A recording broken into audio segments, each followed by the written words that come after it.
Capítulo 15 del libro Padre de huérfanos. Días de viajes. Querida, no tienes buen aspecto, dijo George muy preocupado. ¿Por qué no te acuestas y voy a buscar al doctor Pritchard? No hace falta, quiero decir. La voz de Mary Mueller se debilitó y tuvo que inclinarse sobre un mueble para mantener el equilibrio. Me siento un poco mareada. Podría acostumbrarme si tú pudieras hacer todos los oficios sin mi ayuda. Mary dobló la cobija y se metió en la cama. Sé que hay mucho que hacer. La casa de huérfanos número 5 solo lleva una semana abierta. Yo quería terminar de coser las cortinas de las ventanas del comedor. Sería bueno que visitaras a Johnny Smiley. Ayer estaba enfermo. Espero que no sea nada grave. Tú descansa, yo me ocuparé de todo, dijo George, haciendo una suave caricia en la mano de su esposa enferma. Voy a pedir que vayan a llamar al médico. George estaba muy preocupado. En los 21 años que llevaba abierto el orfanato de Ashley Down, nunca Mary había estado enferma ni había pasado un día en la cama. Algo grave le sucedía a su esposa. Él lo presentía. Una hora después, el doctor Pritchard se dirigió a George y a Lydia. Lamento comunicarles que Mary está gravemente enferma. Tiene fiebre reumática. Le he dado una medicina para aliviar el malestar, pero poco puedo hacer por ella. Lo siento. George pasó buena parte del día al lado de su esposa, orando por ella y hablando acerca de asuntos del orfanato. Le hubiera gustado quedarse todo el día con ella, pero le esperaban algunos asuntos urgentes que solo él podía resolver. Cuando se levantó para salir del dormitorio, le dijo con voz amorosa: «Cariño, siento tener que dejarte, pero volveré lo antes posible».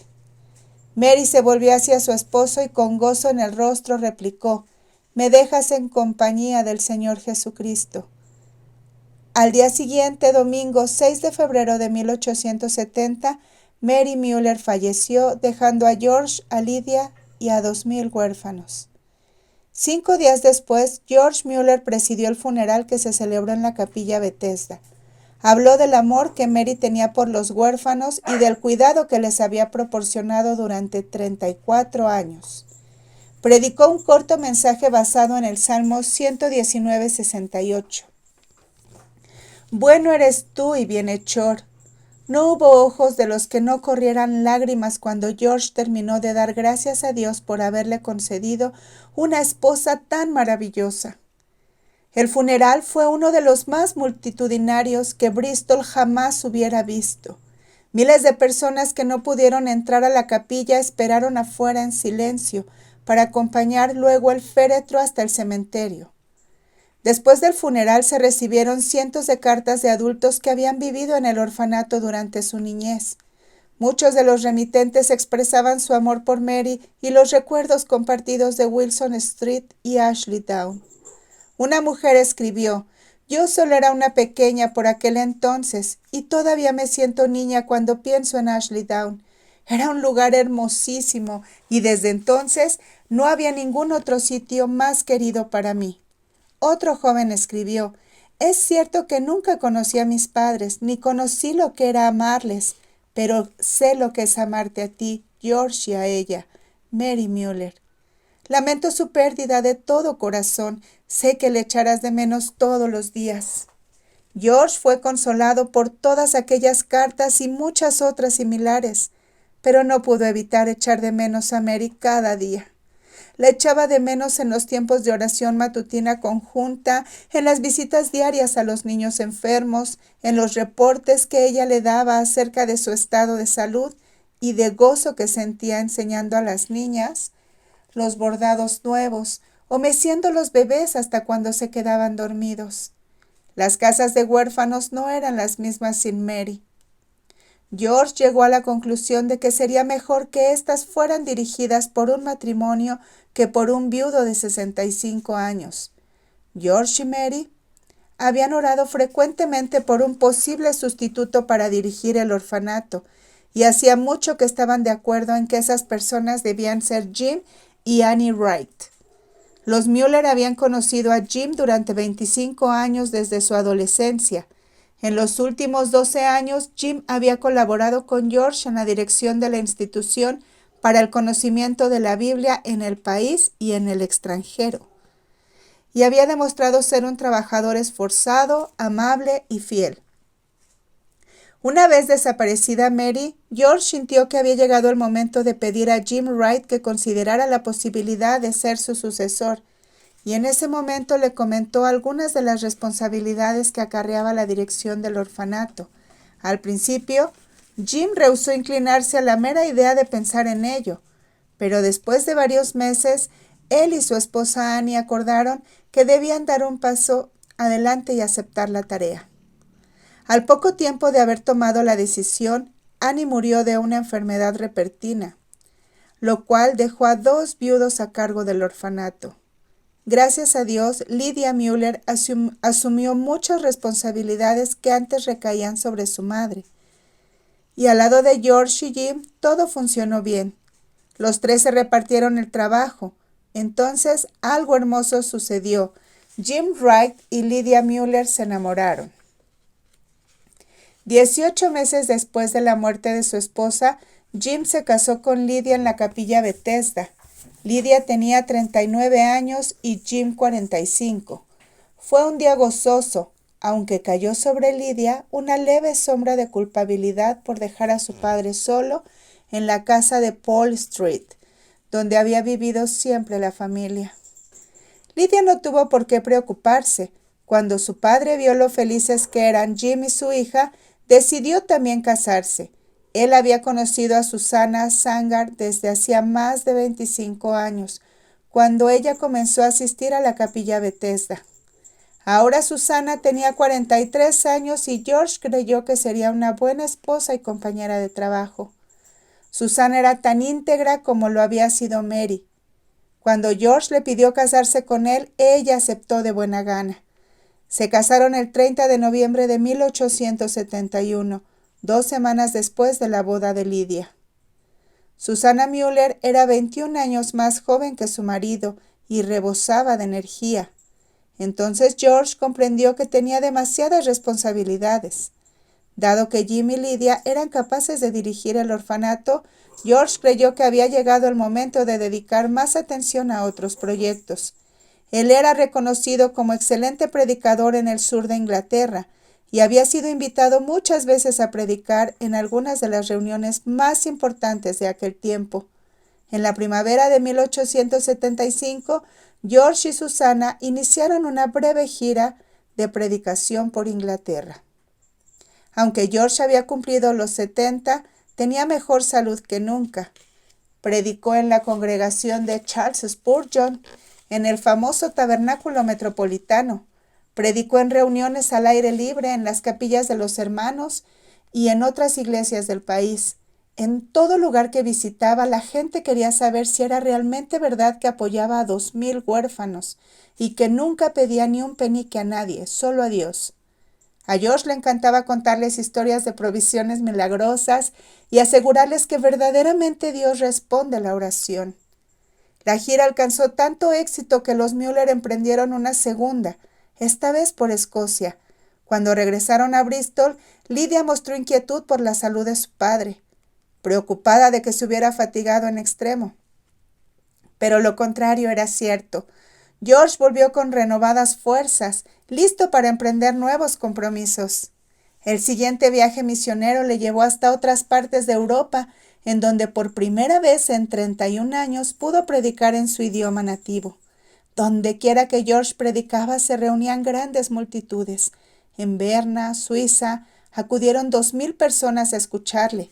También acudían muchos miembros de la realeza europea, incluidas las hijas de la reina Victoria, casadas con príncipes europeos. Como él hablaba con fluidez 6 lenguas, rara vez necesitaba de un intérprete para predicar. En la primavera de 1877, George Müller fue a la Universidad de Hull, a cuya ciudad había llegado 52 años antes para cursar estudios. Fue invitado a predicar en el orfanato Frankie, en donde había vivido por un tiempo. Cuando guió a su esposa por la ciudad, le embargaron muchos recuerdos. Se acordó del tiempo malgastado en las tabernas, de la primera reunión cristiana a la que asistió, y del profesor Toluk, quien le sugirió presentar una solicitud para ir a Inglaterra a aprender a comunicarse con los judíos. De regreso a Inglaterra, George y Susana viajaron a Holanda para visitar a un hombre con quien George mantenía correspondencia por muchos años. Este holandés se inspiró tanto en el ejemplo de George que fundó su propio orfanato en Nijmegen. A George le encantó hablar con los 450 huérfanos holandeses que eran atendidos gracias a la acción inspirada por su ejemplo. Cuando regresó a Inglaterra, George había predicado en más de 300 ocasiones. Una vez, en casa le esperaba una carta de invitación para predicar en los Estados Unidos de Norteamérica. Él sabía que tenía que descansar por un tiempo, pero creyó que lo mejor que podía hacer era animar a los cristianos norteamericanos. Mientras descansaba, Susana, como de costumbre, le preparó el itinerario. El 23 de agosto de 1877, la pareja se embarcó en el Sardinian con rumbo a Quebec, Canadá, en donde George debía iniciar su gira de predicación. George aprovechó todas las oportunidades que se le presentaron durante el viaje marítimo para repartir literatura bíblica y hablar a la tripulación acerca del mensaje del Evangelio. No obstante, hasta cuando el barco no se aproximó hacia la costa de Terranova, sus palabras no lograron impresionar al capitán. Una espesa niebla envolvió el barco, obligándolo a navegar lentamente por temor a chocar contra los acantilados de la rocosa costa. En consecuencia, la nave comenzó a retrasarse. Ante el riesgo de no poder cumplir su primer compromiso, George se dirigió al puente de mando en busca del capitán. «Vaya, aquí está usted», dijo George al ver al capitán inclinado sobre un mapa. «Debo decirle que necesito estar en Quebec el sábado por la tarde». El capitán soltó una carcajada. «Eso es imposible, señor Müller. Quien quiera que le esté esperando tendrá que entender que este barco está envuelto en la niebla y que no hay nada que yo pueda hacer al respecto». «En ese caso», dijo George abiertamente, «si usted no puede encontrar la forma de llegar a tiempo, tendré que pedírselo a Dios. No he llegado tarde a una sola cita en 52 años y no pienso hacerlo ahora. Acompáñeme a mi camarote y allí oraremos juntos». El capitán quedó tan sorprendido que no acertó a articular palabra. George abandonó el puente y el capitán le acompañó mansamente. Yendo hacia la cubierta, el capitán cayó en cuenta de lo que iba a hacer y protestó. «¿Pero de qué sirve orar? La niebla es tan espesa que no acierto ni siquiera a ver la popa». E inclinándose sobre la baranda añadió: «Compruébelo usted mismo, señor Müller». «No necesito hacerlo», replicó George encaminándose intencionalmente hacia las escaleras. «No pongo el ojo en el tiempo, sino en aquel que lo controla». George entró en su camarote y cerró la puerta firmemente después que entrara el capitán. «Oremos», dijo arrodillándose al pie de su camarote. El capitán siguió su ejemplo y se puso patéticamente de rodillas. «Querido Dios», comenzó diciendo George, «vengo ante ti para pedirte lo imposible. Tú sabes que necesito estar en Quebec el sábado y que la niebla nos ha rodeado. Levanta por favor la niebla para que el barco pueda continuar su travesía y yo pueda llegar a tiempo. Amén». George abrió los ojos y miró al capitán. «Querido Dios», susurró el capitán con voz temblorosa y desconcertada. George colocó suavemente la mano sobre el hombro del capitán. «No hace falta que usted ore», le dijo. «Usted no cree que Dios vaya a responder su oración, y yo creo que Él ya ha respondido la mía». Con expresión de gratitud, el capitán se puso de pie. «Abra usted la puerta», le dijo George con mucha seguridad. «He conocido a mi señor por 52 años y en todo ese tiempo no recuerdo una sola ocasión en que no haya respondido a mis oraciones. Le puedo asegurar que la niebla se ha disipado». El capitán abrió la puerta despacio, se asomó a cubierta y después regresó al camarote de George con el rostro pálido de asombro. «Se ha ido», dijo con voz apenas audible. «Tal como usted oró a Dios, la niebla se ha disipado».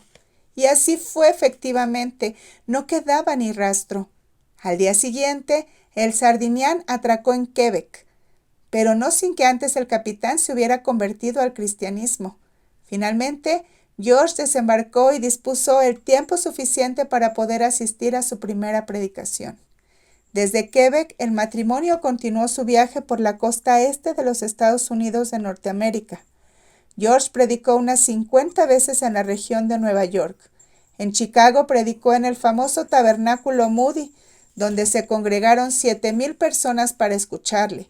Por casi todas las ciudades donde pasaba veía a alguno de sus huérfanos emigrados a los Estados Unidos.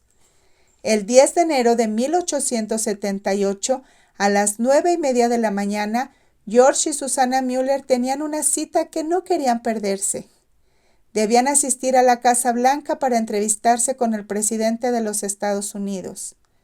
Su visita duró casi 1 hora y el presidente les hizo muchas preguntas acerca de su obra con los huérfanos en Bristol. George y Susana prosiguieron su viaje por tren y por barco hasta Georgia y luego hasta San Francisco y la costa del Océano Pacífico. Estuvieron en California un mes antes de emprender un lento regreso a la costa este.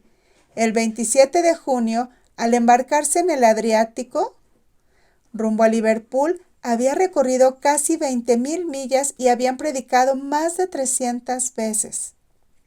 Nuevas giras de predicación llevaron a George a otros lugares de Europa. Una vez más, dado que muchos norteamericanos le habían solicitado que volviera, los Müller emprendieron un segundo viaje a los Estados Unidos. Entonces George tenía ya 74 años, pero se sentía mejor que con la mitad de estos. En 1881, George y Susana emprendieron una larga gira por Egipto, Palestina, Turquía y Grecia. Visitaron las pirámides, escalaron el Monte de los Olivos en Jerusalén y George predicó frente al Muro de las Lamentaciones. A todas partes donde iban los invitaban a compartir el mensaje del Evangelio y repartían Nuevos Testamentos en muchas lenguas. Las bendiciones de Dios eran entonces muy abundantes. En los años subsiguientes, los Müller viajaron por la China, Hong Kong, la India, Italia, Australia y Nueva Zelanda. En Nueva Zelanda, George visitó y se alojó en casa de William Reedy, el huérfano londinense que había trabajado como molinero. William había emigrado a Nueva Zelanda, país en el que logró ser un apreciado ministro del Evangelio y un instrumento útil para la obra de Dios. En cierta ocasión, los Müller viajaban en un tren lleno de gente hacia la ciudad de Dunedin, en la isla sur de Nueva Zelanda. El hombre en el asiento de enfrente estaba totalmente absorto leyendo el periódico. De vez en cuando leía un artículo en voz alta para entretener e informar a los pasajeros que lo acompañaban. Mientras el tren traqueteaba por las onduladas colinas de la campiña neozelandesa, el hombre comenzó a leer en voz alta. El reverendo George Müller se dispone a honrar con una visita a la ciudad de Dunedin. El reverendo Müller y su esposa han estado viajando por Nueva Zelanda compartiendo su fe y la realidad de que Dios escucha y responde las oraciones de sus hijos. Y ciertamente parece ser verdad, ya que el hombre se detuvo en medio de la frase y levantó los ojos con gran convicción. Exclamó: «Yo daría cualquier cosa por conocer a ese personaje. Estoy delante de usted. Yo soy George Müller», exclamó George, para sorpresa del hombre. Ese día pasó el resto del viaje respondiendo las preguntas de los pasajeros e invitándoles a acudir a su predicación en el Garrison Hall de Dunedin. Los Müller se hallaban en la India en enero de 1890, cuando recibieron un telegrama de Jim Wright con una triste noticia. Lydia, la hija de George, había muerto repentinamente a los 57 años. Luego, George y Susana viajaron a Bombay, donde compraron un pasaje para Inglaterra, incluso en el infortunio. George Müller nunca desaprovechó la oportunidad de predicar y hablar a la gente de Dios. Mientras esperaban que el barco zarpara de Bombay, predicó 15 veces en una gran tienda habilitada cerca del muelle. También predicó una vez en alemán a la tripulación de un buque de guerra que estaba atracado en el puerto. En cuanto pudieron, George y Susana regresaron a Bristol para consolar a Jim Wright y ayudarle a llevar a cabo el trabajo a favor de los huérfanos. Más adelante los Müller hicieron otras 2 giras de predicación, pero en 1892, cuando George tenía 88 años, comprendió que no podía seguir el mismo ritmo de vida. Aunque Susana se preocupaba meticulosamente de los preparativos, a veces viajaban 6 o 7 días seguidos en tren, o pasaban muchas noches a bordo de los barcos. A pesar de las dificultades, fueron 17 años de maravillosos viajes. Los Müller recorrieron más de 320,000 kilómetros, visitaron 42 países y compartieron el mensaje del Evangelio con personas de todo estrato social y convicción religiosa. Aunque los viajes de George Müller estaban tocando a su fin, sus días de trabajo útil continuaron. Con su acostumbrada energía, una vez más, se sumergió en la obra del orfanato y de la Institución para el Conocimiento de la Biblia.